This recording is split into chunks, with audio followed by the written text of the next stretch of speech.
अयोध्या में, काशी में, मथुरा में, नैमिषारण्य में मुसलमान है, मैं साफ बोल देता हूँ, उनको बाहर कहीं शिफ्ट कर दिया जाए।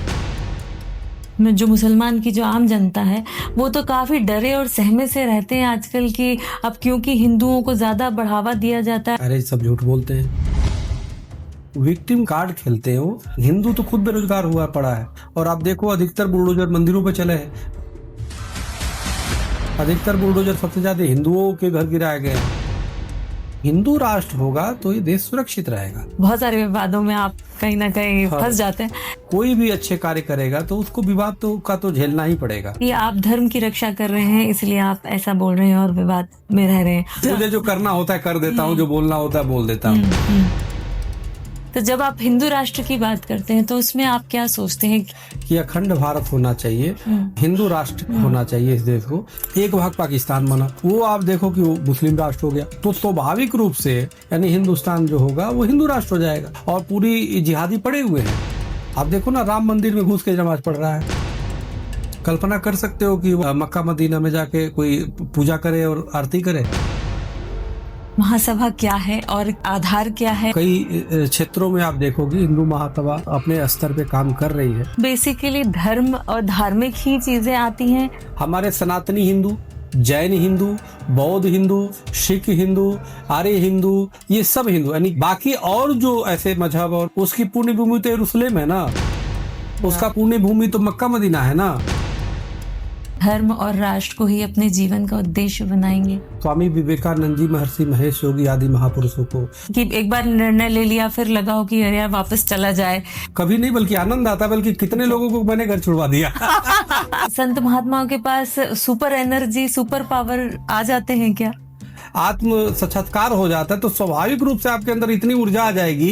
पूरा भारत में पूरा विश्व गुरु समाहित है, जिसके पास सब कुछ है, धन धान सब हर तरह से संपन्न है, और वो कहता है कि मैं खुश नहीं हूँ, प्रसन्न नहीं हूँ। पहले तो मैं उसका मुंडन कराता हूँ।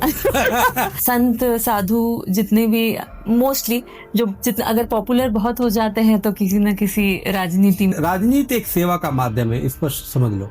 आनंद लेने के लिए, अयासी करने के लिए नहीं। हर लव जिहाद कहाँ हो रहा है?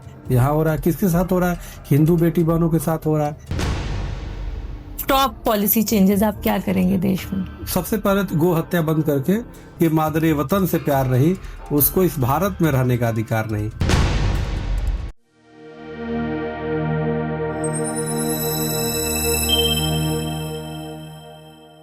नमस्कार, स्वागत है आपका द मधु चौधरी पॉडकास्ट पर। यहाँ हम केवल बातें नहीं करते बल्कि विचारों को परखते हैं, सोच को चुनौती देते हैं और सच्चाई को समझने की कोशिश करते हैं।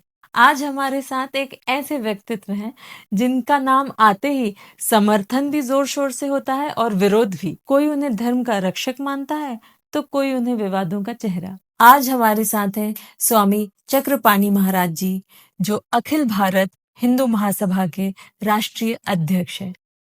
नमस्कार महाराज जी, आपका बहुत बहुत स्वागत है मेरे channel the Madhu Chaudhary podcast पर। जी। पहले तो मुझे आप ये बताएं कि ये महासभा क्या है और क्या इसका बेस है, आधार क्या है और क्या विजन है? देखिए, जब देश गुलाम था, जब देश अनेक जातियों में बटा हुआ था, और लोग जातीय तो मजबूत थी, जाति आपस में वो कर रहे थे, लेकिन देश कमजोर था। उस समय 1882 में भारत रत्न पंडित मदन मोहन मालवीय जी ने इसका राष्ट्रीयकरण किया और राष्ट्रीय स्तर पे इसका गठन हुआ।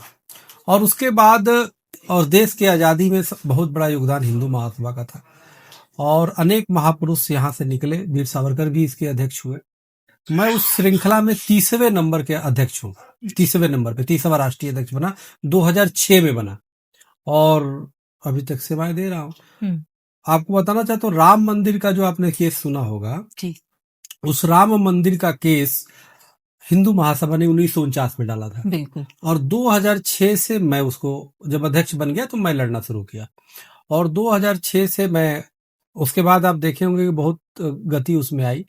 तो मैंने जो है 2010 में जो निर्णय आया था, 6 के बाद अध्यक्ष बना, उसके बाद वो किया, तो 10 में जो निर्णय आया वो भी हिंदू महासभा की वजह से आया, इलाहाबाद हाई कोर्ट से। क्योंकि 3 जज थे, उसमें एक जस्टिस शर्मा रिटायर होने वाले थे। तो एक उसमें पक्षकार थे रमेश चंद्र त्रिपाठी जी, 6-7 पक्षकार थे मूल रूप से। तो रमेश चंद्र त्रिपाठी जी की तरफ से कुछ पार्टी के कांग्रेस के लोगों ने डलवा दिया कि अभी निर्णय ना सुनाया जाए। तो हमने उसको विरोध किया कि अगर निर्णय नहीं होगा, ये रिटायर होने वाले हैं, सब गवाही सब कुछ हो चुका, तो ये तो 50 साल और चलेगा। इसके बाद सुप्रीम कोर्ट ने सारे पक्ष में इसको डेट तय कर दिया कि इस तारीख को रिटायर होने से पहले जजमेंट आप दो। मैं भी गया उस समय लखनऊ में, और वो निर्णय हुआ। उसके बाद सुन्नी वक्फ बोर्ड ने बाद में अपील किया। अपील के साथ तुरंत हमने भी अपील कर दिया, हमने भी डाल दिया, और हिंदू महासभा ने, और वो लड़ाई लीगल चलती रही, और अब उसके बाद निर्णय आ गया, हिंदुओं के पक्ष में आ गया राम। तो हिंदू महासभा का उसमें भी बहुत बड़ा योगदान था राम मंदिर में, और राम मंदिर आज भव्य हिंदुओं का बन के तैयार हो गया। दूसरी अनेक चीजें हैं जो हिंदू महासभा ने राष्ट्र के लिए, हिंदुओं के लिए, सनातन के लिए किया है। और अभी आप देखो कई क्षेत्रों में आप देखोगे हिंदू महासभा अपने स्तर पे काम कर रही है। तो ये महाराजा मनी सिंह नंदी पहले इसके अध्यक्ष थे, दूसरे पंडित मदन मोहन मालवीय जी थे, और उसके बाद चलता रहा। तो अनेक देश में अपना योगदान दे रहा है हिंदू महासभा जी। तो इसमें क्या बेसिकली धर्म और धार्मिक ही चीजें आती हैं कि हम और भी सामाजिक तरह की भी चीजें आप शामिल? देखिए, वही मैं कह रहा हूँ कि जब जातियों में बटा था तो उस समय हिंदुओं को समूह जोड़ने के लिए, और हिंदुओं को में सिर्फ सनातनी नहीं, सभी हिंदू को, हमारे यहाँ हिंदू महासभा में वीर सावरकर जी ने परिभाषा दिया कि हिंदू किसे कहते हैं। तो उन्होंने कहा सिंधु सित प्रयत्ता यस भारत भूमि का पितृभू पुण्यभूम, यानी कि जो इस देश को पितृभू और पुण्यभू मानता हो, जिसका है, यानी हमारे सनातनी हिंदू, जैन हिंदू, बौद्ध हिंदू, सिख हिंदू, आर्य हिंदू, ये सब हिंदू, यानी कि विचार अलग हो सकते हैं आपके, लेकिन आपकी पुण्य भूमि भी यही है, आपके महापुरुष भी यही के हैं, और आपकी पितृभूमि भी है। तो इसलिए बाकी और जो ऐसे मजहब और मान्यता है, उसकी पुण्य भूमि तो यरूशलेम है ना, उसका पुण्य भूमि तो मक्का मदीना है ना। तो अब हमें तो अयोध्या जाएंगे, हम तो काशी मथुरा जाएंगे, तो हमारी पुण्य भूमि ये हो गई, और पितृभूमि ये है कि हमारी परंपरा यहीं से है ना। हम विश्व में कहीं भी जाएंगे तो ये पहचान लिए जाएंगे कि अरे तो भारतीय है, तो इंडियन है ना। तो इसलिए जो है पितृभू पुण्यभू जो मानता है वो सभी हिंदू की वो में आए, और वो उसका उद्देश्य था कि हम सर्व समाज को जोड़े। आज जोड़ने के बाद आप देखो हमारे वीर सावरकर जी को काला पानी की सजा हुई, तमाम, वो तो अलग बात है कि अनेक जो विपक्ष के नेता हैं वीर सावरकर जी पे नकारात्मक टिप्पणी करते हैं, लेकिन उस महापुरुष ने पूरी अपनी पूरे उनके परिवार स्वतंत्रता की लड़ाई में लगा रहा, और पूरे अपने 8x8 की कोठरी में, मैं तो अंडोबार निकोबार जा करके देखा, वहां पे उस स्थान को देखा, उस कमरे को देखा, दर्शन किया है। कितनी, आप ये समझो, सब सुख सुविधाएं दे दो, किसी को घर में रख दो बड़े से बड़े, उसको जेल लगने लगता है। और आजकल तो जेल बहुत आधुनिकीकरण हो गया है। वो 8x8 के कमरे में जिसने वर्षों बिता दिए, कोई ठिकाना नहीं, और उसके नीचे ही बगल में फांसी देने का वो बना दिया गया था, उसमें चीखें आती थी। तो इसलिए कि मनोवैज्ञानिक रूप से उनको दबा दिया जाए, रोक दिया जाए। आप सोचो कि कितनी क्या वहां पे दृश्य होगा। उनके सामने घसीट के ले जाते थे लोग, फांसी पे लटका दिए जाते थे, और वो देखते थे अपने कमरे से, आवाजें चीखें आती थी। तो इतना मनोवैज्ञानिक चारों तरफ से वीर सावरकर को प्रताड़ित किया, कोड़ों से पीटे गए, उनको कोलू से वो करवा के कराया गया। इस तरह से देश आजाद हुआ। और फिर जो है उनके लेखनी में इतनी ताकत है, उनके वाणी में इतनी ताकत है कि उससे कितने क्रांतिकारी पैदा हुए और देश आजाद हुआ। तो हिंदू महासभा का बहुत बड़ा योगदान है, और हिंदू महासभा में इसीलिए वीर सावरकर जी भी अध्यक्ष रहे, बने, और हिंदू महासभा से सेवाएं दी है देश की, और सेवाएं की है। तो महाराज जी, आपने कब ये निर्णय लिया कि आप धर्म और राष्ट्र को ही अपने जीवन का उद्देश्य बनाएंगे? नहीं, मैं, ये आपने ठीक कहा, मैं स्वामी विवेकानंद जी, महर्षि महेश योगी आदि महापुरुषों को मेरा आदर्श है। मेरे हीरो फिल्मी नहीं रहे हैं। मैं हमेशा कहा करता हूं कि ये देश में हमारी सनातन संस्कृति में चित्र की पूजा नहीं होती है, चरित्र की हुआ करती है। स्वामी विवेकानंद या भगवान राम या कृष्ण जो है मात्र चित्र नहीं है, या महर्षि महेश योगी चित्र नहीं, एक चरित्र है। तो उन चरित्र जो है, वो व्यक्तित्व है, वो जब उसको मानोगे तो उसी तरह बन जाते हो। तो जो नशे करने वाले लोग जो गुटखे खा के प्रचार कर रहे हैं, जो फिल्मों में अश्लीलता कर रहे हैं, उसको लोग आदर्श मानेंगे तो उसी तरह हो जाएंगे ना। अब विवेकानंद का होने माना तो उसी ढारे में उनकी सिपाही की तरह हम बन गए। तो हमने फिर उसके बाद कहा कि नहीं, विवाह शादी तो करेंगे नहीं, और इसी तरह जीवन को राष्ट्र के लिए वो करेंगे। बस हो गया, बचपन में ही छोड़ दिया, पढ़ाई लिखाई करके कायस्थ परिवार में मेरा जन्म हुआ था, और इस तरह से बस करते रहे। तो आपको कभी एक जो मार्ग है बहुत कठिन कभी लगा नहीं कि एक बार निर्णय ले लिया फिर लगा हो कि अरे यार वापस चला जाए, ऐसा नहीं कभी नहीं, ऐसा नहीं कभी है? नहीं हुआ, कभी नहीं, बल्कि आनंद आता, बल्कि कितने अच्छा। लोगों को मैंने घर छुड़वा दिया। कितने हमारे स्थित थे भी। उसके बाद तो मैं श्री चित्रगुप्त अखाड़ा बनाया, और उसमें मैंने वैकेंसी ही कर दिया कि जब थक जाओ बहुत, युवा डिप्रेशन में जाके आत्महत्या कर देते थे। मैंने कहा भाई कोई आत्महत्या ना करो, तुम्हारे जीवन मुझे दे दो, अब यहाँ पे सब छोड़ छाड़ के आ जाओ, तुम्हें बाबा साधु बनाता हूँ और राष्ट्र के लिए प्रयोग करता हूँ। कितनी खूबसूरत बात। हाँ, लेकिन मरो मत, मर के अपनी क्यों जीवन बर्बाद कर रहे हो, तुम हमें दे दो अपनी जीवन। तो कई ऐसे लोग हैं जो दे चुके हैं, और बड़े बड़े आश्रम बना लिया। गुरु तो गुड़ रह गया, चेला बहुत आगे बढ़ गया, तो उनकी प्रेरणा से। तो कभी ऐसे हैं, और मैं तो वो करता हूँ कि भाई आप हताशा में, निराशा में जब भी हो, तुम मुझे फोन करो, मेरे पास आ जाओ, सब कुछ मैं देख लूंगा, और तुम अपनी सोचो की लाइफ दे दिया, फिर उसको राष्ट्र के लिए कार्य में लाएंगे, है ना। तुम समझो कि हम मैं मरी गया, मर जाओ, तुम खत्म करो, और मैं तुम्हें उसके बाद आगे लेके चल रहा हूँ। तो उसका कारण ये होता है, जब आदमी एक सिचुएशन में रहता है, एक माहौल में रहता है, उसको लगता है इसके बाद कोई ऑप्शन ही नहीं है। जब वो महापुरुषों को देखेगा, महापुरुषों को पढ़ेगा, महापुरुषों की तरफ माने उसके अध्ययन करेगा, तो देखेगा कि अरे महापुरुषों ने तो कितना, वीर सावरकर ने तो कितना कष्ट झेला है? और क्या उन्होंने कभी आत्महत्या की सोची? आत्महत्या कभी कर सकते थे बताओ? अब करते तो अंग्रेज भागते। और इसी तरह कितने स्वामी विवेकानंद जी को देखो आप, इतने अल्पायु में जाकर के विदेश विश्व में सनातन का डंका बजवाया। महर्षि महेश योगी को देखो, उनका जीवन कितना दिव्य रहा, रामराज डॉलर चलवा दिया, कितना आज रुपये से ज्यादा वैल्यू रामराज डॉलर का है जिन्होंने चलवाया। वहां पे हॉलैंड में जाकर के पूरे विश्व को सनातन का वो परचम लहराया। तो ये महापुरुष कार्य उन्होंने किया। महर्षि दयानंद जिन्होंने अपनी दिव्यता और उसको सनातन की रक्षा की।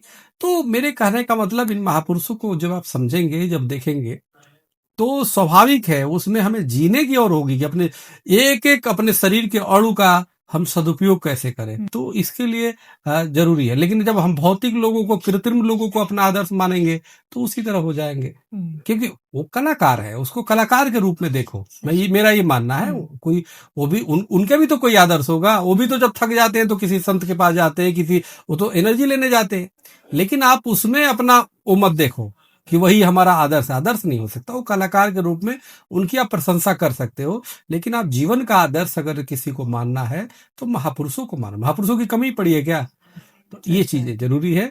तो अगर आप उसको कर लेंगे तो आपके जीवन में उमंग होगा, उत्साह होगा, अलग एनर्जी होगा, और आप देश की सेवा कर सकते हैं। और अब परिवार स्व से पर तक, यानी परिवार बड़ा हो जाता है, आप अकेले नहीं रह जाते, पूरे परिवार ही रह जाता है। सच बात। तो ये है। महाराज जी, आपने जैसे बोला कि जब हताश हो जाते हैं, निराश हो जाते हैं, थकान हो जाती है, तो संत महात्मा के पास आते हैं एनर्जी लेने। तो संत महात्माओं के पास सुपर एनर्जी, सुपर पावर आ जाते हैं क्या? नहीं, वो तो स्वाभाविक है। जब वो रहेगा, जब आप हमेशा आप अपने आप को मानो ही मत कि हम हैं इंसान, हमें परमात्मा, तो परमात्मा आपको स्वीकार कर लेता है। जैसे ही स्वीकार कर लेता है, जब आत्म साक्षात्कार हो जाता है, तो स्वाभाविक रूप से आपके अंदर इतनी ऊर्जा आ जाएगी कि सामने वाला कोई भी अगर जो निस्तेज भी है तो भी तेज हो जाएगा, उसके अंदर भी ऊर्जा, एनर्जी आ जाएगी। तो ये तो होता ही है। जब तक आप पर स्व के लिए मरे जा रहे हैं, कोई व्यक्ति कोई अपने लिए लड़ाई कर रहा है कि हमारा है, मेरा करे जा रहा है, जब उसका कुछ रह ही नहीं जाएगा तो आप सोचो, वो तो सबसे बलशाली हो जाएगा, सबसे वो ताकतवर हो जाएगा। तो ये चीजें हैं, जरूरी है कि हमें संकीर्णता में न रह करके हमें स्व से पर की तरफ हट जाए। हम सबकी हित के बारे में जब सोचेंगे ना, तो लोग आपके हित में ऐसे सोचने लगेंगे। अब हम पूरे देश में, दुनिया में मैं घूमता हूं और मैं देखता हूं कि विदेश में मैं गया, अभी लंदन गया था, वहां पार्लियामेंट में हमें सम्मानित किया गया। तो वहां के लोग जो है भारतीय संस्कृति इतने प्रभावित है, वो चाहते यहाँ के जीवन जीना, और यहाँ के बेवकूफ ऐसे हैं कि वो वहां की जीवन जी रहे, भागे जा रहे सबका, तो विदेश शिफ्ट हो जाएंगे। तो ठीक है, राजनीतिक परिदृश्य में कुछ ऊपर खाबड़ होता है, कुछ होता है, लेकिन देखो अपना घर तो अपना ही घर है। जो अपना घर है ना, यहाँ पे आपको सूखे रोटी खा लो तो आनंद। और अपना देश तो इतना महान है, हमारे देश में हर प्रकार की जलवायु है। आप बारिश चाहते हो तो आप चले जाओ एक क्षेत्र में, चेरापूंजी या ठंड चाहते हो तो एक चले जाओ हिमाचल में, कहीं गर्मी चाहते हो तो कहीं चले जाओ। तो हर प्रकार के सालों भर आपको मिल जाएगा। नहीं, पूरा विश्व उठा के भगवान ने फिट कर दिया है, इसीलिए तो विश्व गुरु रहा है भारत। पूरा भारत में पूरा विश्व गुरु समाहित है, पूरे माने भारत में पूरे विश्व समाहित है। तो इसलिए जो है इतना बढ़िया। हाँ ठीक है, राजनीतिक कारणों से या कई कारणों से कहीं विकास हो नहीं पाता है, कहीं वो हो चुका है, लेकिन जो यहाँ पे हमारे संत महात्मा या शास्त्रों के द्वारा आपको आत्मज्ञान मिल सकता है, और कहीं नहीं मिल सकता है। दुनिया के लोग जब भोग से परेशान हो जाते हैं तो योग की तरफ भागते हैं। दुनिया में जब पूरी भौतिकता से जब पेट भर जाता है तो फिर भारत की तरफ आकर के बनारस, काशी, अयोध्या, मथुरा, वृंदावन, आप देखो सब विदेशी भरे पड़े हैं। तो वो आत्मा की एक भूख होती है, आत्मा की एक भूख होती है। जब पेट भर जाता है, खूब पैसे आ जाते हैं, सब हम कार्य कर लेते हैं, और जब लगता है अब क्या, खूब पैसे आ गए, सब इंद्रिय वो हो गई, फिर भी भूख लगती है, उसको डिप्रेशन होता है, कुछ खाली खाली सा लग रहा है। वो खाली कुछ और नहीं है, वो आत्मा की भूख है। क्योंकि हम वाही तो अपनी सब कुछ पूरा कर लिए, हम खूब बढ़िया वस्त्र पहन लिए, खूब सोना पहन लिए, खूब चांदी पहन लिए, खूब हीरा पहन लिए, खूब अच्छे अच्छे चीजें दुनिया की खा लिया, खूब बड़े बड़े 5 स्टार 7 स्टार घूम लिया, खूब दुनिया घूम लिया। अरे भाई घूमते तो जा रहे हो, अपनी भूख तो मुंह का भूख तो मिटा रहे हो, आंखों की भूख तो मिटा रहे हो कि हम अच्छी अच्छी चीजें देख रहे हैं, लेकिन वो आत्मा की भूख कहाँ गई? वो आत्मा की भूख ये भारत ही मिटा सकता है, और ये अध्यात्म मिटा सकता है। इसलिए लोग आते हैं। कितना भी आप देख लो, कितना भी बड़ा से बड़ा ऐसे ठरकी होते हैं हमारे पास, अनेक लोग आते हैं, पूरे जीवन ठरकीबाजी करते हैं, और जब लास्ट में आ जाते, जब उम्र ज्यादा हो जाती है, फिर वो आते हैं, बस कुछ हमें बता दीजिए, वो हाथ कांपता है। हमने कहा बेटा अगर जो ठीक से रहता तो कांपता ही नहीं हाथ। अच्छा, जब आपके पास ऐसा कोई व्यक्ति आता है, बोलता है कि जिसके पास सब कुछ है, धन धान सब हर तरह से संपन्न है, और वो कहता है कि मैं खुश नहीं हूँ, प्रसन्न नहीं हूँ, तो आप उसे क्या बोलते हैं और क्या राय देते हैं, और कैसे आपको लगता है कि उस व्यक्ति का वो जो खालीपन है वो अलग हो सकता है, दूर हो सकता है? पहले तो मैं उसका मुंडन कराता हूँ। ऐसा क्यों? ऐसे जैसे अगर जो बाल तो उससे बचा ही कम रहता है, क्योंकि ऐसे अधिकतर टेंशन में हो जाते हैं। मैंने कहा इसको मुंडन करो, पहले स्नान कराओ मट्टी लगा करके, खूब स्नान करवा करके, वो मूत्र दूध वो करा करके, फिर उसके बाद उसको बैठाता हूँ कि ये दिमाग से हटा दो कि कितना तुम्हारे पास धन है, कितना दौलत है, इसकी तुम जब तक वो दिमाग में तुम्हारे रहेगा ना, तब तक तुम ऐसे ही रहोगे, तुम वो चीज नहीं भूल पाओगे। तो उसको बुलवा के फिर उसको रीसेट किया जाता है, फिर वो मस्त हो जाता है। कुछ दिनों के बाद फिर वो खेलने लगता है, फिर उसके अंदर की बच्चा जिंदा हो जाता है। क्योंकि हर व्यक्ति के अंदर एक बच्चा है जिसको जीना बहुत जरूरी है। वो बच्चा अगर जो मर गया तो मनुष्य मर जाता है, वो लटक जाता है वो। तो इसलिए जब वही जो आत्मा की भूख है ना, जैसे उसको खिलाओगे तो आत्मा और वो बच्चा वो जिंदा रहेगा। जब जिंदा रहेगा तो व्यक्ति जो है हर चीज के उत्साह में करेगा, उमंग में करेगा। इसीलिए देखे नहीं, संत जो है स्टेज पे नाचते भी है, गाते भी है, सब कुछ करते हैं। लोगों को लगता है कि यार ये नौटंकी कर रहा है, ऐसा नहीं है, वो नेचुरल है, कर रहा है। They actually कहीं enjoy भी हाँ कर सकता है वो, क्योंकि अंदर का बच्चा को जिंदा रखना बहुत जरूरी है। यही तो, इसलिए हर व्यक्ति को ये नहीं कह रहा कि वस्त्र ही पहनो, वस्त्र का नाम संत नहीं होता, एक स्वभाव है संत। उस स्वभाव को आप अपने अंदर धारण कर लो, त्याग के माध्यम से, भक्ति के माध्यम से, ज्ञान के माध्यम से, तो आपका जीवन बदल जाएगा। महाराज जी, आप राजनीति को कैसे देख रहे हैं? आजकल की जो राजनीति है वो धर्म से रिलेटेड बहुत ज्यादा हो गई है, और जो संत साधु जितने भी मोस्टली जो जितना अगर पॉपुलर बहुत हो जाते हैं तो किसी न किसी राजनीति में जरूर हमारे हिंदू महासभा, आपको पता है कि सबसे पहली जो पार्लियामेंट बनी थी सरकार बंगाल में, हिंदू महासभा की गठजोड़ की सरकार बनी थी जी जी। और हमारे श्यामा प्रसाद मुखर्जी अध्यक्ष थे, वो वहां से मंत्री बने थे। और पहला पार्लियामेंट का जब यहाँ जवाहरलाल नेहरू जो बने थे, तो उसमें हमारे हिंदू महासभा के अध्यक्ष श्यामा प्रसाद मुखर्जी जी उद्योग मंत्री बने थे। तो हिंदू महासभा चुनाव भी लड़ाती है।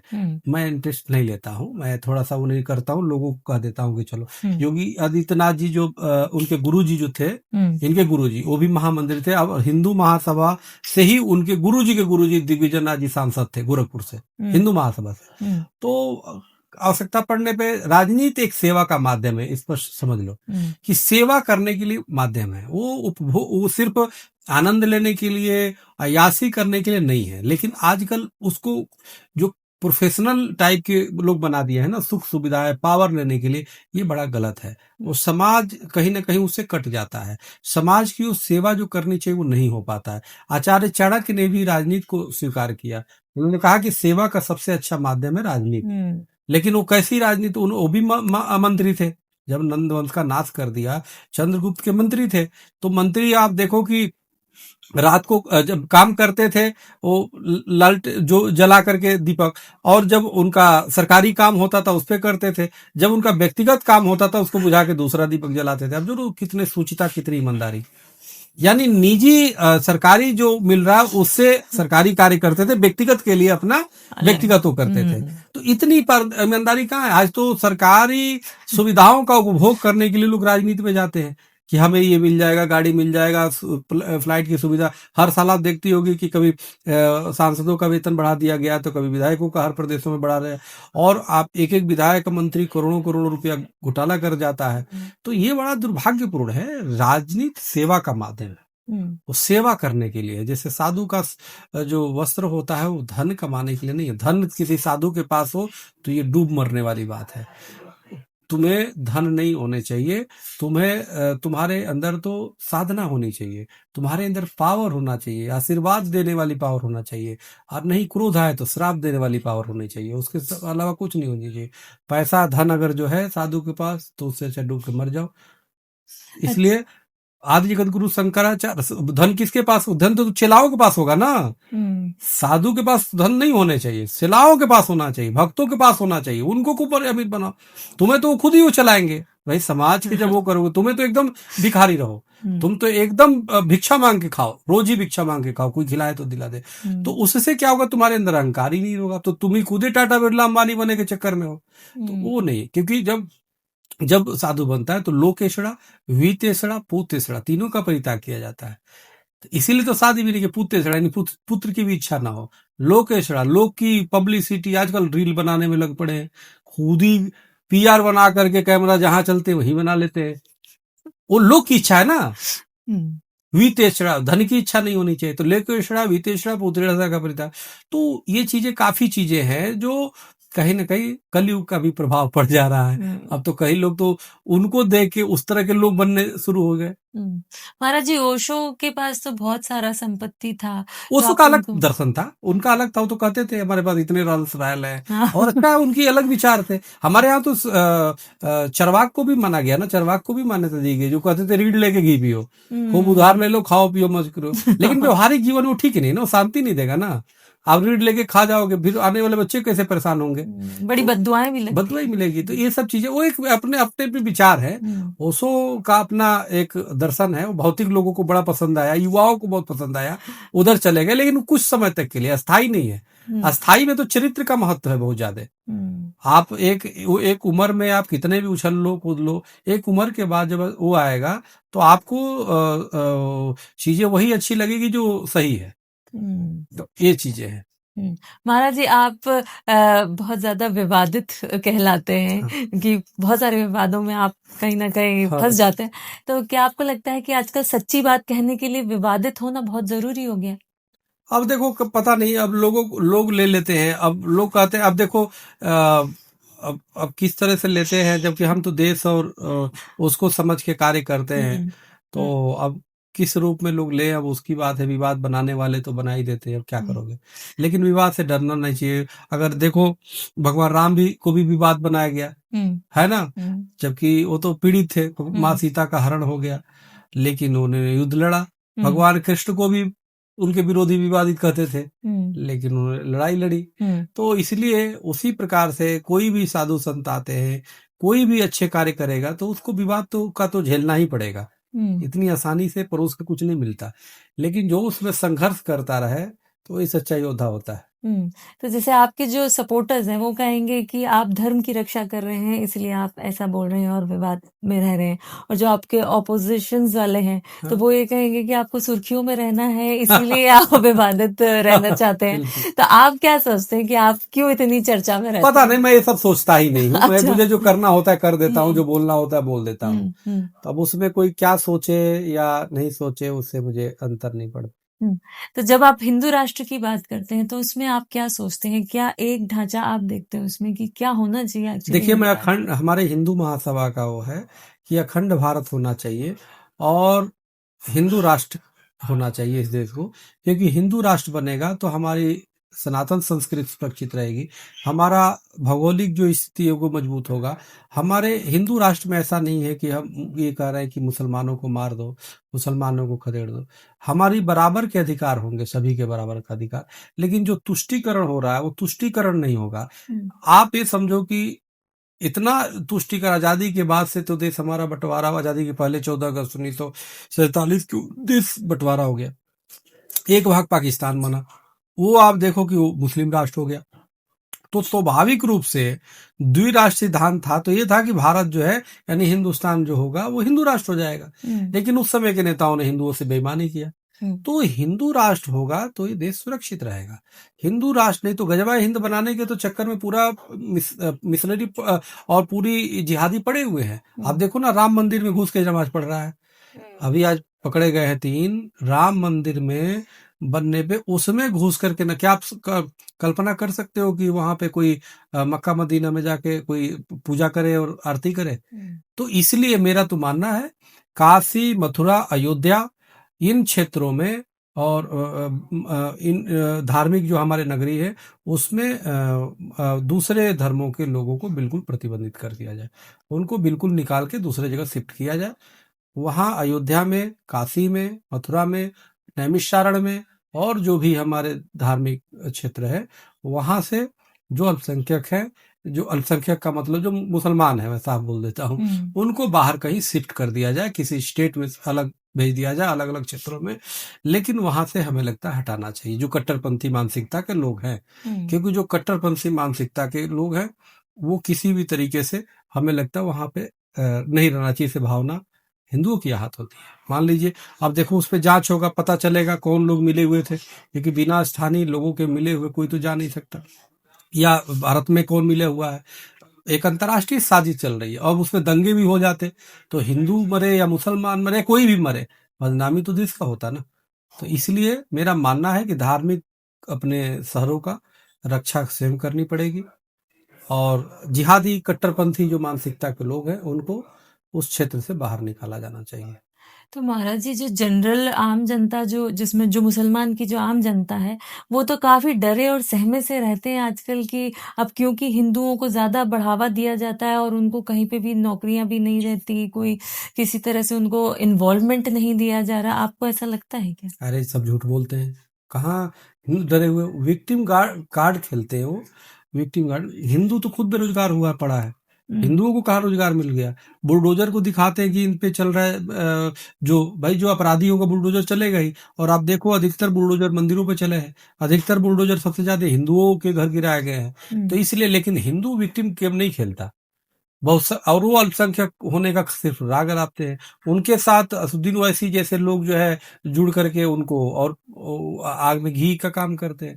तो इसलिए देखो, हिंदू जहाँ पे है बहुसंख्यक, और अगर जो एक घर मुसलमान है तो सुरक्षित रहेगा, महसूस करेगा। लेकिन अगर इसके उलट होता है, हिंदू कम है और वो ज्यादा है, तो आप देखो उनको घर छोड़ के भागना पड़ेगा या घर बेचना पड़ेगा। कभी कोई उसको गाय का मांस कोई फेंकता है, कभी मीट का मांस फेंकता है, पागल हो के उसकी बहू बेटियां भी सुरक्षित नहीं रहती। तो इसलिए अब बहुसंख्यक देश है लव जिहाद कहाँ हो रहा है? यहाँ हो रहा है। किसके साथ हो रहा है? हिंदू बेटी बहनों के साथ हो रहा है। गुड्डू राजू नाम बदल के कौन जा रहा है? तो वही जा रहे हैं, जिहादी मानसिकता के लोग जा रहे हैं। कि भी इसी बहुसंख्यक देश में आप एक भी नहीं उदाहरण देखोगे कोई हिंदू अपना नाम उस्मान या कोई कोई उल रख के, मुस्लिम नाम रख के किसी मुस्लिम बेटी के पास जाके वो जबरदस्ती पता ले, धर्मांतरण कर ले। हिंदू ही उसे जूता मारेगा। हम खुदे मारेंगे उससे जूता, क्योंकि हमारे ऐसे संस्कार ही नहीं दिए जाते, धोखा छल नहीं दिए जाते। तुम धोखा छल कर रहे हो। और एक भी इमाम, एक भी मौलाना, एक भी इस्लामिक जो बड़े संस्थानें हैं उनको फतवा दे करके उनको इस्लाम से खारिज नहीं करते। क्यों नहीं करते? क्योंकि उनकी सहभागिता होती है। तो इसलिए कोई पंडित, कोई स्वामी, कोई महात्मा ये नहीं कहता कि तुम जाओ किसी को धोखा दो, छल दो। वो तो हमारे सनातन सिद्धांत में सहा ही नहीं है, लेकिन वो करते हैं। तो इसलिए मेरा मानना है कि लड़ाई धर्म और अधर्म की है। तो इसमें हमें जितना हो सके चेतना चाहिए और हमें एकजुट होना चाहिए। और हिंदू राष्ट्र बनेगा तभी हमारा विचार और सिद्धांत जिंदे रहेंगे, तभी वसुधैव कुटुंबकम के सिद्धांत जिंदे रहेंगे, तभी पूरे विश्व को हम परिवार मान सकते हैं। नहीं तो बस एक मूर्ति पूजा काफिर हो जाएगा। काफिर मानकर देखो पूरे विश्व में जहाँ पे है कितना उपद्रव हो रहा है। तो इसलिए हमें लगता है कि उनके अब जिस भारत में पहला मस्जिद के लिए जगह देने वाला केरल में हिंदू राजा, आज यहीं के हिंदू परेशान है। तो इसलिए मेरा ये मानना है कि धार्मिक जो हिंदू क्षेत्र है वहां से हटाना चाहिए, तभी शांति होगी और देश को हिंदू राष्ट्र घोषित करना चाहिए जल्दी।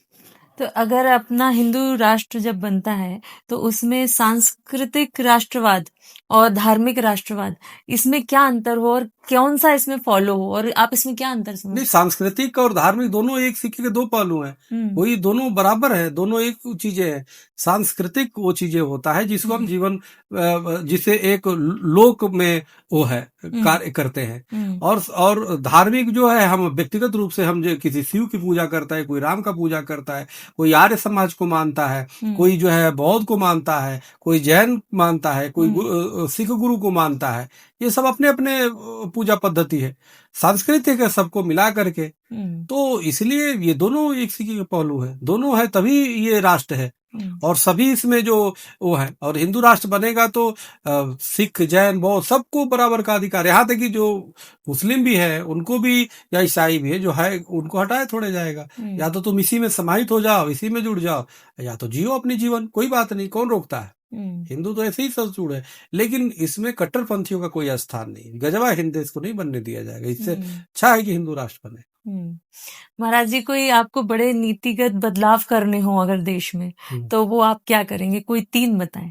सबसे पहले तो गो हत्या बंद करके गोरक्षा केंद्रीय कानून बनाते हैं, ये सबसे बड़ी जरूरत है। और दूसरी जो है, ये हम एक कास्ट एक्ट बनवाते। और कास्ट एक्ट में ये आजकल देखो एक फैशन चला गया है कि एक जाति दूसरे जाति को अपमानित करने में लगा पड़ा है। जातिगत टिप्पणी हो रही है, कोई ब्राह्मण को कुछ भी बोल दे रहा है, कोई किसी को। आप देखो तो ये कोई किसी जाति के नहीं, हमारे यहाँ जो हिंदुओं में जाति है सबके महापुरुष हैं, सब ने काम किया है। हम सब ऋषियों के संतान हैं, इस बात को हमें समझना होगा। और तो ये बिल्कुल वो कर देना चाहिए कि कोई भी अगर करता है, तो कोई भी अगर दूसरे जाति को जातिगत टिप्पणी करता है तो उसको अपमान वो होगा। अब किसी के लिए, चाहे ब्राह्मण हो, चाहे क्षत्रिय हो, चाहे वैश्य हो, ये नहीं कि आप एक जाति के लिए हो और सबको और नहीं हो। सबकी अपनी जाति वो है और सबका अपना गरिमा है, गौरव है। तो ये चीजें है। और तीसरा जो है, यहाँ पे हर व्यक्ति को वंदे मातरम अनिवार्य करना पड़ेगा। जिसको अशफाक हमीद के मादरे वतन से प्यार नहीं, उसको इस भारत में रहने का अधिकार नहीं। वंदे मातरम अगर जो नहीं बोलता है, उसको सीधे यहाँ से पाकिस्तान जाना चाहे पाकिस्तान भेजो, बांग्लादेश जाना चाहता है बांग्लादेश भेजो, तुरंत टिकट करा के उसकी घर की कुड़की करा के उसी पैसे से निकाल के उसको तुरंत भेज दो, बिना देर किए। ये 3 चीज जी। महाराज जी, जैसे गौ संरक्षण की आपने बात की, अगर केंद्रीय सरकार में ये नीति आती है तो उसका ढांचा किस प्रकार का होना चाहिए कि मतलब कि उसमें क्या सजाएं मिलेंगी? देखो ऐसा है, हमारे यहाँ देसी नस्ल की गाय जो है उसमें बहुत पौष्टिक होता है उसके दूध में। अगर जो गाय, और हमारी सनातन धर्म के सभी देवी देवता निवास करते हैं उसमें, तो निश्चित रूप से एक तो जितने बुचड़खाने हैं उसको बंद करा करके उन बुचड़खानों में गौशाले खुलेंगे वहां से उस पे अनुशीलन होगा। और क्योंकि आप बताओ, हमारा देश आज बीफ निर्यातक विश्व का एक देश हो गया है, मांस निर्यातक देश हो गया है। अरे ये देश ऋषियों का है, तपस्वियों का है, देवताओं का है। अवतार भी भगवान यहाँ लेते हैं, और यहाँ भयंकर बुचड़खानों में लेकिन जीव हत्या होती वैसे भी बहुत बड़ी इकोनॉमी इंडिया की डिपेंड करती है अरे गायों पे। इकोनॉमिक तो अब ड्रग सप्लाई करो तो उससे भी आती है, तो ये क्यों वो कोई करेगा आदमी क्या? गलत काम क्यों करना, जीव हत्या क्यों करना? कल के डेट में वो मांगे, विदेश के लोग मांगेंगे हमें आदमियों का किडनी चाहिए, तो क्या किडनी यहाँ से सप्लाई करेंगे? तो ये तो गलत है ना, किसी को जीव हत्या करने का अधिकार नहीं। तो ये पूरी तरह बुचड़खाना भारत से बंद होने चाहिए, पूरी तरह खत्म करके। और देश को आप देखो ना, डेनमार्क की पूरी अर्थव्यवस्था दूध पे चलती है वहां। तो इसलिए हमें अपनी चीजों को, जो स्वदेशी अपने चीजें हैं, उसको, लघु उद्योग को महत्व देना चाहिए, अपने भाषा को महत्व देना चाहिए, अपनी भेष को महत्व देना चाहिए, और अपनी चीजों को महत्व दो। हम गए थे लंदन, हम अपने जैसे है उसी तरह पहन के गए थे, रोडों पे अंग्रेज हमसे खूब फोटो लिए, खूब लेते थे। बताओ, हम ही क्यों लग रहा था हम ही सेलिब्रिटी है वहां पे?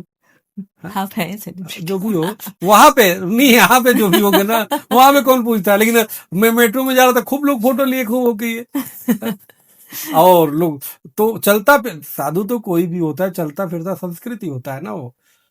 तो इसलिए जो है, अपने पहनावे पे गर्व करना चाहिए। कोई भी अपना पहना, देखो विदेशी आते हैं, आपको आप पहनते हैं तो आप उसको देखते हो, बाकी उसमें क्या है? हमारा तो जो भी वेशभूषा है वो इतना मर्यादित है, इतना संतुलित जीवन जीने की यहाँ बात की, उस पे हमें लगता है चलना चाहिए। और जब चलेंगे, हमें गर्व करेंगे हम अपने संस्कृति पे, अपने भाषा पे, अपनी तो भेष पर, तो हमें लगता है कि वो होगा। अब यहाँ पे लोग छोटे छोटे कपड़े पहन के घूम रहे हैं, बिल्कुल काम की दृष्टि से लोग देखते हैं। तो ये काम की दृष्टि से नहीं, राम की दृष्टि से देखने वाली संस्कृति है। लेकिन फिर ऐसा भी तो कहती हैं फिर कि वो फ्रीडम ऑफ एक्सप्रेशन है, हमें पूरा राइट्स है अपनी लाइफ अपने हिसाब से फ्रीडम जीने एक का। सीमा तक होनी चाहिए। फ्रीडम ये भी कोई फ्रीडम नहीं है, ये तो जो है, जो चीजें आपको वो लगता है, तो हमें लगता है यहाँ इस तरह के नहीं होना चाहिए। फ्रीडम के नाम पे हमें लगता है कि कुछ ज्यादा ही वो हो रहा है, जो कि ठीक बात नहीं है। क्योंकि देखो, समाज की चिंता वही करता है जिस जो अपना मानता है। तो बाकी जो उस तरह के लोग हैं तो कहेंगे ही, तो उससे कोई अंतर नहीं पड़ता है। हमें लगता है कि हर बेटी का सम्मान होना चाहिए, हर बहनों का सम्मान होना चाहिए। तो अब वो बॉलीवुड चाहे अन्य फिल्मों में जो दिखाता है उसका नकल करने लगती है। अब वही अभिनेत्रियों को आप देखोगे, जब एयरपोर्ट या कहीं जाते तो पूरी शरीर ढक के जाती है, फिल्मों में नंगे दिखा देता है उनको छोटे कपड़े पहना करके, तो वो दूसरे तो उसे पीड़ा ले लेते हैं। आप लेकिन बस वो तो नकल नहीं करना चाहिए। मेरे वो है कि अपनी जो संस्कृति है उसको आप मानो, तो हमें लगता है आप बहुत आगे बढ़ोगे। महाराज जी, कई बार आपके बयान बहुत विवादित होते हैं। जैसे अगर एग्जांपल दूं तो केरला फ्लड्स में जो 2018 में वो भी बहुत ज्यादा उसका हाइप बना था। तो कई बार क्या आपको ऐसा लगता है कि जो आपके पुराने बयान होते हैं उनको आप रिलीव करना चाहते हैं और कुछ और उत्तर देना चाहते हैं उस वक्त आगे आज, ऐसा नहीं? अब उसमें तो बाढ़ आया था ना, तो उसमें मैंने, मेरे तमिलनाडु में बहुत टीम है वहाँ केरला में, तो हमने वहां से कहा था कि आप सबको सहयोग करो। लेकिन उसके पहले क्या हुआ था कि आपको याद होगा, कुछ कांग्रेस के नेताओं ने गऊ को काट करके सरेआम उसको मांस ऐसे लहराया था, और उन्होंने खाया था पका करके, कांग्रेस के कुछ नेताओं ने। तो हमने कहा था, उसी समय मैंने कहा था कि देखना, तो ये प्राकृतिक आपदा आएगी और ये मरेंगे सब। मैंने उसी समय बोला था कि देखो, ये गऊ काट रहे हैं, प्राकृतिक आपदा का संदेश है। आप उस समय का ट्विटर हमारा देख लेना, मैं उस समय बोला था, उसी समय। उसके एक महीने से कम ही में आ गया वो। तो आ गया तो भाई, हम मानवता के नाते हमने कहा अपने टीम से कि एक काम करो, सबको जितना हो सके राहत सामग्री दो, पैसे दो, अनाज दो। तो हुआ कि अच्छा, हमने कहा, तो पूछा हमसे वहां की टीम ने किसको, तो फिर हमने एडवाइजरी जारी किया, उसको दो जो गौ मांस नहीं खाता हो, जो मांस नहीं खाता हो उसको दो, जो मसेड़ी हैं, जो मांस भक्षक हैं, उनको बिल्कुल मत देना। तो पत्रकारों ने हमें पूछा, मान लीजिए कोई डूब रहा है और उसको, वो डूबते हुए को, तो हमने कहा उस समय उसका भी है, उससे आप पूछ लो कि भाई तू मांस नहीं खाएगा ना? अगर डूबते हुए कह रहा है कि हाँ जी नहीं खाएंगे, तो उसको निकाल लो, उसको दो, उससे वही साइन करा लो। अगर कह रहा है कि खा लेंगे, तो छोड़ दो, डूबने मर दे जाओ। इसको। भाई तू जिंदा होके क्या करेगा? तू कितने बेचारे को जीवों की हत्या करेगा? हम्म, तो तू इससे अच्छा मरी जा भाई, जा भगवान। वरना क्या, हम क्या कहेंगे? वरना भगवान कूदे डुबा देंगे तुम्हें। हम्म, वो तो इसीलिए आया था। तो इसलिए इस पे मैंने बोला, और कोई बात नहीं थी। तो और उस हमारी टीम ने बहुत मदद किया। हम्म, तो पूछ पूछ के करते थे भाई। वो हो तो हो, अगर कोई कहता जी हम तो मांस खाएं, कई मुसलमानों ने कहा कि जी तो ठीक है, फार्म था उसमें भरवाया जाता, चलो साइन करोगे, हम नहीं करेंगे। कितने लोगों ने छोड़ा। अब बताओ उसके साथ कितनी जीव रक्षा की, आज तक वो नहीं खा रहे हम्म, हैं। तो मेन मतलब ये है, जब अगर कि कोई जान जा रहा है, हम उसको दे रहे हैं कुछ उसको, तो हम्म, उससे पूछेंगे ना कि भाई ये बता, सुधर गया कि अभी बिगड़ेगा? हम्म, बिगड़ा तो बिगड़ ही जा। हम्म, अब तुम्हें बचाएंगे तभी तो, जब हाँ तुम बोल दिए कि हाँ जी हम नहीं करेंगे, तो उसमें गलत क्या? बताओ। गलत क्या? मेरी अपनी दृष्टिकोण है, और दूसरे को लग रहा है कि अरे अरे भाई कितने जीव मारे जाते हैं, मुझे उनकी भी चिंता होती है। मेरे लिए जैसे तुम हो वैसे वो है। तो ये चीजें कई वहां पे हमारे पास टीम आई कि नहीं नहीं स्वामी जी, कई मुसलमानों ने साइन किए और उन्होंने कहा कि हाँ हम नहीं खाएंगे कभी भी, और उनको हमारी टीम ने सहयोग किया। तो उसी पे वो बवाल बेवजह हो गया कि देखो जी ये पूछ के, तो इसमें कौन सा गलती है? मैं उसके साथ अन्य जीवों की रक्षा कर रहे हैं, तो इससे बड़ा मानवता क्या होगा? लेकिन पता नहीं कि क्या दृष्टि में, तो आज तक नहीं समझो क्यों इतना बवाल कर रहे थे। हम्म। आप बताओ ना क्या है इसमें? इसमें गलत क्या है? क्या गलत नहीं गलत? है महाराज जी, आपका इतनी बेबाकी से बोलना मुझे लगता है कि लोगों को शायद खटकता तो होगा। गलत नहीं है ना? है कि नहीं होता? अब बोलो एक बार, है कि नहीं गलत? गलत नहीं ना है? नहीं, गलत तो नहीं है, क्योंकि बताओ। जीव देखो हत्या तो किसी भी देखो, ध्यान प्रकार रखो से। भाई, इन्होंने समर्थन किया। अब हमें जी, ही मत गाली देते रहो, धमकी दे। हैं? जीव हत्या तो किसी भी प्रकार से बताओ, नहीं सही होना नहीं, चाहिए। किसी हत्या सही है ही नहीं। चाहे, क्योंकि अगर इंसानों की गलत है तो मैं तो कोई घर पे मैं किसी को जाता नहीं, जाता भी हूँ हम्म, तो ये स्पष्ट करता हूँ कि उस वो अगर शाकाहारी तो हम्म, जाएंगे। हम्म, अगर हम ही सबसे समझौता करते चले हम्म, तो कैसे होगा? बताओ। हम्म, अगर मान लो कोई मांस व्यापारी है, कोई मांस भक्षक है, उसके यहाँ मैं भी जाने लगूं, हम्म, तो फिर उसमें दूसरे में क्या अंतर रह जाएगा? हमारे पास लोगों की कमी थोड़े है।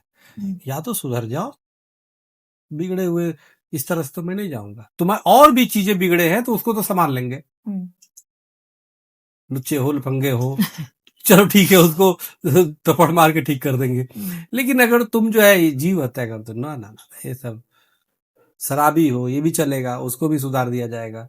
हम्म। लेकिन तुम कहो कि नहीं नहीं नहीं, मैं तो काटूंगा, मैं तो काट के खाऊंगा, ये सब इसका मैं समर्थन नहीं करता। महाराज जी, जो आप इतना बुलंद से सब कुछ बोलते हैं, ऐसे प्रोवोकेटिव लैंग्वेज भी यूज करते हैं, तो क्या कभी ये अपनी चीजों को मनवा लेती है किसी भी आंदोलन को, या कोई भी अपनी बात जो आप कहना चाह रहे हैं उसको लिए पॉजिटिव है, कि ये नेगेटिव भी कई बार हो जाता ना, है? हमारी तो बहुत चीजें मानी जाती है। हम्म, हमारी तो बहुत, हम तो राष्ट्रपति भवन में मुगल गार्डन है, हम्म, उसका जब मैंने कहा कि भाई मुगल गार्डन का नाम चेंज किया जाए, हम्म, उसको राजेंद्र प्रसाद उद्यान लिखा हम्म, किया जाए, राजेंद्र प्रसाद उद्यान का नाम मैंने वो किया। मैं प्रधानमंत्री जी को पत्र दिया, वो खूब चला। अरे ये क्या मुगल गार्डन? हमने मुगल तो है नहीं, तो मुगल गार्डन क्यों रहेगा भाई राष्ट्रपति भवन में, और भी राष्ट्रपति भवन में? बड़ा बहस हुआ टीवी पे, हम्म, बवाल हुआ, और देखो कुछ समय बाद प्रधानमंत्री जी ने उसी को स्वीकार कर लिया। अब इस समय नाम कौन सा उद्यान उन्होंने कर दिया? हम्म, वो राजेंद्र प्रसाद उद्यान नहीं, वो कोई उद्यान उसका नाम रखा। तो वो कर दिया, हमने कहा चलो ठीक है, धन्यवाद, वो तो हुआ। हम्म, तो उस तरह से चीजें जो है। तो मेरे कहने का मतलब ये है कि हम्म, धीरे धीरे होता है, हम अगर जो आवाज उठाएंगे तो ही हम्म। कुछ होगा। कितने कार्य हुए हैं हमारे, तो बहुत हो जाते हैं, एक बयान देते तो हो जाता है काम उसमें। महाराज जी, आपकी नाम की वाली बात से मुझे एक बात याद आ रही है कि जब चंद्रयान के बाद आपने कहा था कि चांद को हिंदू राष्ट्र बना देना चाहिए, तो उससे आपका क्या औचित्य था? मतलब वो भावनात्मक था कि उसका क्या था, सिंबॉलिक था? नहीं, चंदा मामा हम शुरू से, माताएं लोरी हमारे यहाँ कहती है हिंदू में, हम्म, चंदा मामा हारे आओ, तो उससे हमारा संबंध है ना, हम्म, हमारे मामा। दूसरी बात, वहां जब गया लॉन्च हुआ, तो हम्म, वहां पे उसका पॉइंट का नाम शिव शक्ति हम्म, रखा गया, हम्म, मोदी जी ने रखा, शिव शक्ति पॉइंट रखा गया ना, जाकर उतरा। हम्म, तो शिव शक्ति जब है, तो उसको मैंने कहा कि भाई शिव शक्ति ये राजधानी होगा, हम्म, और उसको पूरे हिंदू राष्ट्र के रूप में होगा, ताकि दूसरा कोई इसके पहले की जिहादी पहुंचे, हमें वहां अपना वो कर देना चाहिए कि शिव शक्ति पॉइंट राजधानी होगा शक्ति के नाम पे, और वो हिंदू राष्ट्र के रूप में रहे चंद, की वहां पे दूसरे ना पता चले। यहाँ पे जिसके लिए 50 साल 100 साल बाद तो वहां पे हम लोग को जाना ही है। तो पता चले कि वहां भी जाके जिहाद करने लगे। तो इसलिए मैंने कहा था कि भाई उसको कम से कम उसको सुरक्षित रखा जाए। हमारे भगवान शिव के ऊपर रहता है, मस्तिष्क में विराजमान, उसको तो किया जाए। यह विचारधारा की लड़ाई, जिहाद एक विचार है जो गजवा इन हर चीज। अब ये विचार है ना, देखो मंदिर में, राम मंदिर में घुस के वो नमाज पढ़ने का प्रयास किया, दुस्साहस किया। तो वो चाहते हैं कि हर वो स्थान को अशुद्ध किया जाए, हर वो स्थान में घुस करके इनको कंफ्यूज कर दिया जाए। तो ये कब्जे वाली भावना ये गलत है। हमें हिंदुओं को एकजुट होकर के हमें सबको हमें इस विचार से, महर्षि दयानंद जी ने इसी पे आवाज उठाई मिलेच्छों के खिलाफ। तो इसलिए इसी कट्टरपंथियों को के लिए मिलेच्छ शब्द का प्रयोग किया। तो इसलिए हमें अपने महापुरुषों को, चाहे महर्षि दयानंद जी हो, चाहे स्वामी विवेकानंद जी हो, चाहे महर्षि महेश योगी जी हो, चाहे आदि जगत गुरु शंकराचार्य हो, हमें इनके बताए मार्ग पे चलना पड़ेगा। महाराज जी, आपकी जो एक आपने पार्टी की चर्चा करी थी, गौमूत्र पार्टी, उसकी वजह से भी मीडिया में बहुत ज्यादा वो था, हाइप हो गया था। तो वो क्या, क्यों ऐसा हो जाता है? क्या मीडिया, मतलब मुझे ऐसा लगता है कि कई बार किसी को पकड़ लेते हैं तो वो उनको बहुत ज्यादा परेशान करते हैं, ऐसा है क्या? ना मुझे कोई परेशान, मेरे से खुद परेशान रहते मेरे कोई परेशान नहीं करता। मैंने जब कोरोना काल भयंकर था, तो कोरोना काल में मैंने ये कहा था, जब कोरोना, जब किसी के पास देखो दवा नहीं थी, किसी के पास औषधि कोई नहीं थी, उस समय जब हमसे पूछा गया कि भाई क्या है इसका उपाय, सबने अपनी अपनी तरीके से, कोई दवा बना रहा है, कोई कुछ बना रहा है। तो मैंने कहा चलो कोई बात नहीं, कोई पता नहीं क्या दिन था, मैंने कहा उसको टाइम यू किया। मैंने अपने बच्चों से कहा भाई इसकी दवा ये है, कोरोना नहीं आएगा, गोमूत्र पार्टी करते हैं। और गोमूत्र पार्टी किया, और आपको आश्चर्य होगा, कई ऐसे लोग थे उस समय, तो कोरोना भी उभर गया था पूरा, और लोग एक दूसरे से मिलते नहीं थे। हमारे यहाँ गोमूत्र में ऐसा नहीं कि सिर्फ गोमूत्र ही तुरंत पिला दिया, हमारे यहाँ हवन का कार्यक्रम था, हमारे यहाँ शिव पूजा थी, वहां पे पूरी विधि विधान से, वहां का माहौल ऐसा था कि जो पत्रकार आए वो भी छुप छुप के गोमूत्र पिए, और जिसको कोरोना हुआ था वो सब आए और वो भी पिए, उनके साथ मेरे साथ बैठ के पिया, सब ठीक हो गए। और जिन ने गोमूत्र पिया था किसी को नहीं हुआ। तो भाई हम तो अपने तरीके से ही हम कुछ देंगे ना। तो हमसे लोगों ने कहा गोमूत्र को, अरे भाई मेरे समझ में आया, मैंने तो किया, तुम्हारे बनाओ ना, दवा बनाओ। अब आजकल तो वो जो लगवाए, क्या बोलते हैं, टीका क्या था, जो भी, उससे अनेक तो हो रहा है कि लोग हार्ट अटैक हो रहे हैं, वो हो रहा है। हमारे तो गोमूत्र से कोई हार्ट अटैक नहीं हुआ। तो फिर जिन्होंने वैक्सीन नहीं लगवाया, क्या उन्होंने? मैं तो नहीं लगवाया। और हमारे हाँ पिए, लगवाना लगवा लो, मैं रोक नहीं रहा हूँ, लेकिन मेरे गोमूत्र से काफी वो था। और आप देखो, गऊ के ही और से वो जो टीका भी बना, उसका भी प्रयोग हुआ था, बछड़े का कुछ ऐसा आया था, वो अलग तरह फार्म में चेंज करके बनाया था। तो गऊ का बड़ा विशेष महत्व है। तो मैं तो अपनी ही वो करूंगा ना भाई, और क्या कहूँ कि दवा इंजेक्शन लेके हमें व्यवसाय थोड़े करने हैं, हमें थोड़े बेचने हैं। तो इसलिए मैं तो रामदेव जी से भी कहा, हमने कहा जो दवा बनाया पता नहीं किस चीज का था, तो मैंने कहा तुम्हें इस दौरान आपको फ्री में देना चाहिए, पूरे समाज को उसको देना चाहिए, राज को देना चाहिए, क्योंकि आपदा में व्यवसाय नहीं करने चाहिए। तो इसलिए हमारा व्यवसाय नहीं था, हमें चाहते थे सेवा, और इसलिए हम चाहते थे लोगों का आत्मबल बढ़ाने की, देश की तरफ आओ, स्वदेशी में आओ। और वास्तव में गोमूत्र बहुत फायदे करता है, कैंसर में भी काफी इलाज उसका होता है, कितने उसपे शोध चल रहे हैं अभी, कई सरकार ने उसके लिए शोध के लिए बनाया, गौ गौमूत्र पे अनेक चीजें। तो उसलिए उस भाव से किया, और जिन लोगों ने किया उस समय का, आप देखो सब एक दूसरे खूब भजन कर रहे हैं, वहां भजन का भी कार्यक्रम था, हवन था, और सबने कुल्हड़ में ले लेके खूब पिया। कहते हैं कि गाय का हर एक चीज, हर एक एक्सक्रीटा बहुत उपयोगी होता है, चाहे वो गोबर हो या कुछ ऐसा। और उसके बाद पूरे देश में वो पार्टी हुआ कोरोना का गोमूत्र पार्टी काफी हुआ। तो बस, और क्या, तो अपना जो है हमने जितना हो सके किया। महाराज जी, आपकी लाइफ थ्रेटनिंग की खबर भी बहुत ज्यादा चली, आपको क्या लगता है कि कहाँ से आपको इतना खतरा हो सकता है, या क्या एक्सट्रीमिस्ट कुछ लोग ऐसा रोल प्ले कर रहे हैं जो आपकी जान को खतरा दे सकते हैं? मेरे कोई खतरा उतरा नहीं, वो एजेंसियां कहती है खतरा है, हमें तो आपको सिक्योरिटी भी तो है, वो तो देती है सरकार, दे 10 साल 12 साल से दिए हुए।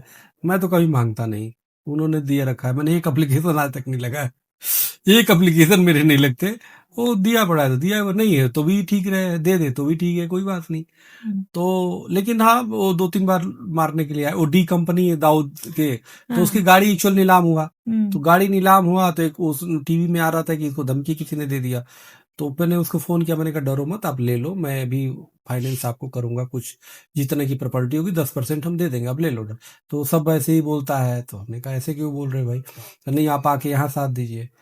मैंने कहा अच्छा, मुझे कहीं जाना था और मैं दिल्ली से मुंबई टिकट करा के चला गया अपने महामंत्री को लेके।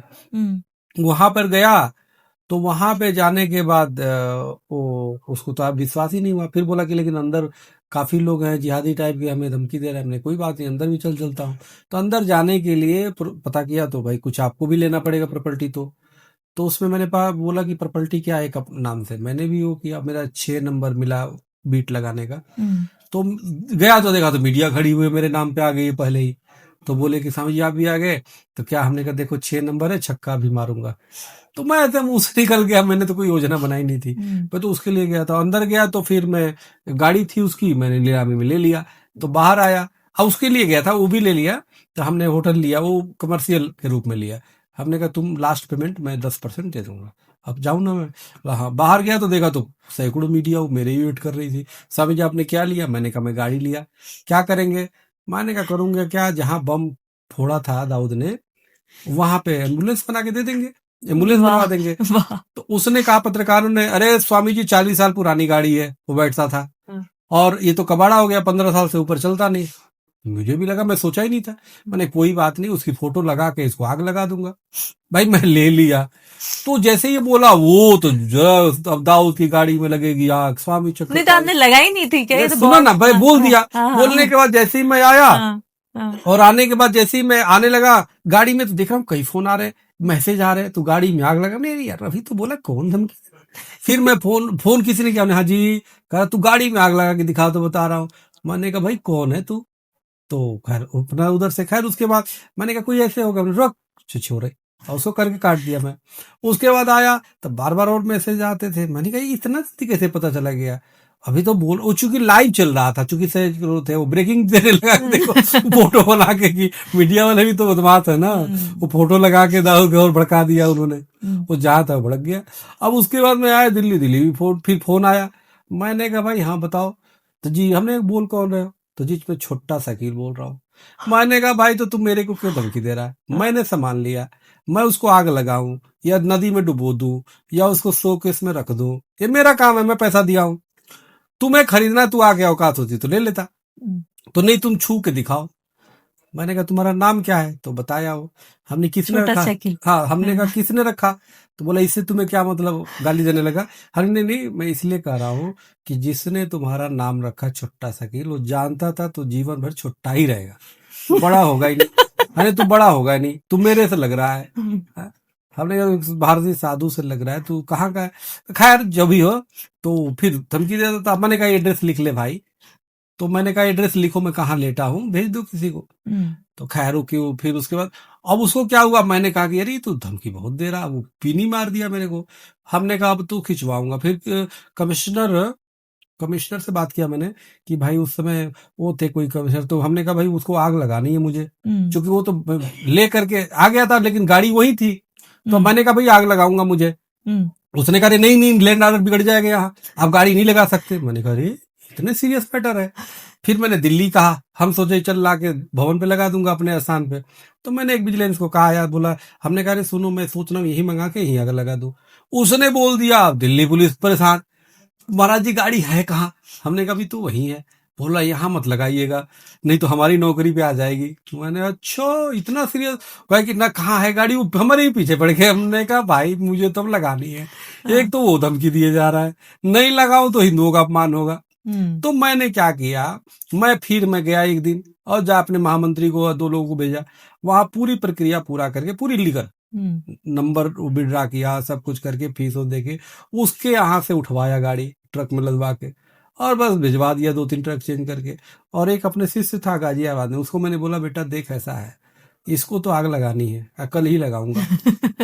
ये आ गया है हरियाणा में, आ गया फरीदाबाद में, आया था ट्रांसपोर्ट से। हमने यहाँ आ रहा है किसी को बताना मत, मैं आ रहा हूँ गाजियाबाद, रात को रुकूंगा कल वहीं पे।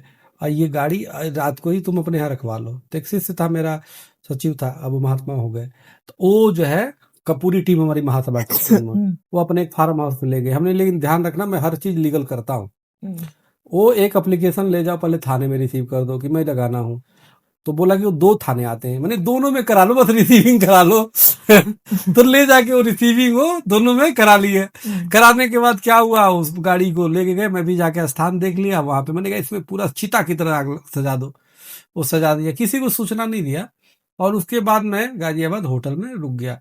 मैंने कहा आज रुकूंगा और रात को मैं मैसेज कर दूंगा मीडिया को। रात को अच्छा, फिर एक मौलाना को फोन किया। मैंने कहा कि ज्यादा हिंदू मुस्लिम तो मुझे नहीं करने हैं, मुझे आतंकवाद के खिलाफ आग लगाने हैं। मैंने एक मौलाना राष्ट्रवादी है, उनको फोन किया। मैंने कहा मौलाना साहब एक मामला है। तो बोले क्या? मैंने कहा वो दाऊद की गाड़ी को आग लाया हूँ नीलामी में खरीद के, और उसको आग लगाना है कल, तो आप आ जाओगे क्या? बोला हाँ आ जाएंगे। हमने कि तो अपने साथ दो चार दाढ़ी वाला लेते आना। क्योंकि ये धमकी दे रहा ना, ये सोच रहा है हिंदू मुस्लिम करा देंगे। तो बोला ठीक है मैं आ जाऊंगा। हमने आ जाना सुबह, इस होटल में मैं ठहरा हूँ, तो यहीं से हम लोग साथ में चलेंगे। उसने सुबह 8-10 मौलाना बढ़िया दाढ़ी वाले, काजल लगाए होने वाले, सोचो खतरनाक वाले टाइम के आ गए। आए, मैं होटल में अपना हम लोग नाश्ता किया। रात को मैं क्या किया था ना, मैसेज कर दिया कल इतने बजे यहाँ गाड़ी आग लगाएंगे। और खूब फोन किया, स्विच ऑफ कर दिया मोबाइल में करके सो गया मैं। मैंने कहा सोने तो देंगे नहीं। ओ सुबह बड़े परेशान हो गए, कहाँ गए। फिर उनको लेके मैं गया, फिर खोला, देखा इतना आया। और उधर ब्रेकिंग चला रहे सभी चैनलों पे। तो उसको लग गया, मैं खोला तो उसका भी आया था धमकी, तू कहाँ आया, तेरे को ये कर दूंगा, तू लगा के देख ले। हमने कहा तू जो, फिर मैं गया वहां और मसाल हमारे लड़के तैयार किए थे। अच्छा वहां के वो 2 थाने के लोग आए, वो आपस में लड़ गए, ये मेरा एरिया नहीं तेरा एरिया नहीं, दोनों भाग गए। और हमारे लोग भी चिल्लाने लगे ये आतंकवाद के रूप में हम लोग चला रहे तुम क्यों, तो दोनों भाग गए। और उसके बाद पुलिस, उसके बाद हम लोग गए, आग लगाए खूब जम के, दोनों हिंदू मुस्लिम सब ने जला दिया, भारत माता की जय, वंदे माता की। और फिर मैंने मैसेज दिखाया, मैंने देखो ये धमकी आ रहा है उसका। खैर उसके बाद हुआ, फिर वहां से हम जैसे आए तो इसका फोन आया हमें एजेंसी का, स्पेशल सेल का, स्वामी जी मिलना है आपसे। अरे क्यों? तो कोई मैसेज आया है क्या आप? हमने हाँ आया तो है, क्यों? तो हम सोच रहे थे ऐसे ही करते हो। बोले आप मेरे पास सब मैसेज है, आपको एक उसका है, डी कंपनी का है। हमने अच्छा, फिर आया तो बोला खैर। उसके बाद राजनाथ जी का से बात हुई, उनका फोन आया, अरे स्वामी जी आपने आग लगा दिया, मेरे क्षेत्र में लगा दिया। वो गाजियाबाद के सांसद थे, गृह मंत्री जी थे। तो मैंने कहा, मैं फिर मिला उनसे, तो बोले कि ठीक है कोई बात नहीं, जो होता है अच्छा होता है। तो अच्छे इंसान है राजनाथ जी। फिर उसके बाद जो है उन्होंने कहा कि फिर अपना हो गया। तो उसके बाद एजेंसी ने गाली खाता, फिर उसने भेजा कुछ लोगों को मारने की सुपारी देके। अच्छा फिर बाद में और भी? हाँ, फिर तो उसने भेजा ना कि अब इन्हों मार दिया, तो इनको फिर भेजा। तो 3-4 लोग थे मारने के लिए आ रहे थे, तो उसने पूरा किया, स्वामी यहाँ जाएगा, गाजियाबाद में इस कार्यालय पे बैठेगा, पता नहीं। तो हमको किसी सिलसिले ने फोन किया, तो बोला स्वामी जी कोई आपके नजदीक अभी आया है क्या? हमने कौन? तो कोई नया लोग आए हैं नजदीक, कोई फोन वोन आपसे कर रहा है। हमने कौन है, रोज ही फोन आता है। हमने कहा भाई डराओ मत मेरे से। हमने कहा जो करना है। बोला नहीं नहीं 2 दिन में सॉर्ट आउट हो गया। फिर 2 दिन में पकड़ लिया उनको। तो पूरा आया कि पिस्टल लेके वहां से पैसा भेजा था, फिर वो करके 3-4 लोग आए। उसके बाद वो हो गया, वो पकड़ गए। फिर कुछ दिन बाद फिर दोबारा एक आश्रम पे मैं जाने वाला था, तो वहां पे भेज दिया, तो वो भी पकड़ेगा हमको। तारिक अनवर थे ना, आते थे उसको। फिर एक बार और 3 बार वो नोएडा में वहां के एसपी ने उसको इनकाउंटर किया। तो वो मेरे को और छोटा राजन एक कौन जेल में है, दोनों को कि इसको मारेंगे, फिर अंदर जाके उसको मारेंगे। तो उसने पूरा बयान दिया कि हाँ मैं मारने के लिए। तो ऐसे करते हैं, मेरे को खैर अंदर नहीं पड़ता। फिर अपना तो उसी समय तो सुरक्षा तो दे दिया था। तो एजेंसियां तो हमारे भारत की एजेंसियां तो बहुत एक्टिव है ना। हमें हमारे मैसेज आते, कई बार मैं नहीं पढ़ पाता और उनको पता रहता है कि क्या भेजा कि क्या हो। कि आज से 10 साल बाद आप क्या चाहते हैं कि आपकी लेगेसी कैसे फॉलो हो, धर्म के रूप में, राजनीति के रूप में, या संत महात्मा के रूप में, किस तरह से? नहीं देखिए, कुछ भी हो, बस मैं चाहता हूँ कि भारत माँ के एक सुपुत्र होने के नाते मैं अपने दायित्व का पालन करूं, और एक सेवक के रूप में, और एक हम सनातन के सिपाही हैं, हम चाहते हैं हमसे मनसा वाचा कर्मणा हर प्रकार से राष्ट्र की सेवा हो, धर्म की सेवा हो, समाज की सेवा हो, इसी तरह करते हुए प्राण निकल जाए। न मुझे मोक्ष की लालसा है, न स्वर्ग की लालसा है, न भौतिक दुनिया में बहुत कुछ प्राप्त हो इसकी लालसा है। मैं आपको बता रहा हूँ, किसी चीज की लालसा नहीं। मैं जिन परिस्थिति में हूँ, हम बड़ा सौभाग्यशाली है कि इस भारत भूमि पे जन्म लिए, और ये हमारे लिए, हम वो भी सनातनी हुए, तो इससे बड़ा हमें कुछ और नहीं मिलेगा। भगवान उसके बाद देखता है सब जो भी है, हर परिस्थिति में हम खुश हैं और एक सनातन के सिपाही हैं छोटे से, और ये सेवा करते हुए अपने प्राण छोड़ देंगे। अब जब भी हो 10 साल तो कौन देखा है, 10 साल में जैसे ही जो होगी अपने अपने चित्र बना देते हैं। जो मित्र होगा वो मित्र ही होगा, जो विरोधी होगा वो तो हम पुण्य का काम करेंगे। देखो केरल में लोगों को बांट रहे, वो दिखाई नहीं दे रहा, किसको बांट रहे ये दिखाई दे रहा। पर आप इतने मजेदार लग रहे हो मुझे। हाँ। तो मुझे लग रहा है कि क्या पता कौन ही आपका विरोध करता होगा, मतलब ना ना करते करते, मतलब तभी तो अब देखो इतना बवाल हुआ। अरे उस समय भी हमारे काफी धमकी आते थे वहां से। मैंने अच्छा जी मैं आता हूँ, अभी वहां भी चला गया। हमने कहा मैं आता हूँ, वैसे क्या वो तो हमारे देश है। तो मैं गया तो लोगों को हैंग कर लिया था हिंदू महासभा के वेबसाइट। तो खैर उससे अंदर, लेकिन मैं ज्यादा सोशल मीडिया पे नहीं रहता, मेरा उतना वो नहीं। अब हमारा कुछ है ही नहीं है, लोग टीम अपने अपने वही वायरल करते हैं। हमारी जो संगठन है ना, या जो मीडिया वाले हैं वही करते हैं, मैं कुछ नहीं रखता। हमारे पास बहुत लोग आते हैं, आपका देखे, मैंने कहा मेरा क्या देखेगा। फिर 10 लोग हैं जो खुद ही चलाते हैं, चलाएंगे। तो इस तरह से मैं अपने लिए मैनेजमेंट कभी नहीं बनाता कि मैं पैसा कमा लूं, मैं हाईलाइट हो जाऊं, मैं ये हो जाऊं। नहीं, मैं तो सबको चाहता हूं सब आगे बढ़े, सबकी बातें करते हैं। तो क्वालिटी वाला होगा जाएगा, नहीं होगा नहीं जाएगा, ये चीज है। महाराज जी बहुत अच्छा लगा आपसे बात जी करके, बहुत बहुत बहुत आनंद धन्यवाद, की मुझे प्राप्ति भी हुई। अच्छा आप लगा। आशीर्वाद बनाए जी रखे हमारे बिल्कुल, ऊपर। मेरी मंगल कामना शुभकामना और आशीर्वाद है आपकी पूरी टीम को, आपकी सभी दर्शकों को। और मुझे भी अच्छा लगा कि आप बताओ, आप सरकारी कार्य करती हैं और उसके बाद यूट्यूब पे माध्यम से इस तरह की प्रश्न लेके आ रही है जो समाज के लिए जरूरी है, राष्ट्र के लिए, और इतना चिंता करती हैं राष्ट्र के प्रति। तो ये बहुत अच्छी बात है। देश की बेटियां ही कुछ कार्य करेंगी, और निश्चित रूप से मुझे पूरा विश्वास है कि आपके उज्जवल भविष्य की हम मंगल कामना करते हैं, और सभी आपकी टीम को बहुत बहुत धन्यवाद, बधाई देते हैं। धन्यवाद गुरु जी। अगर आपको हमारा पॉडकास्ट पसंद आया हो तो वीडियो को लाइक करें, शेयर करें और सब्सक्राइब करें the Madhu Chaudhary podcast. Keep watching. Bye.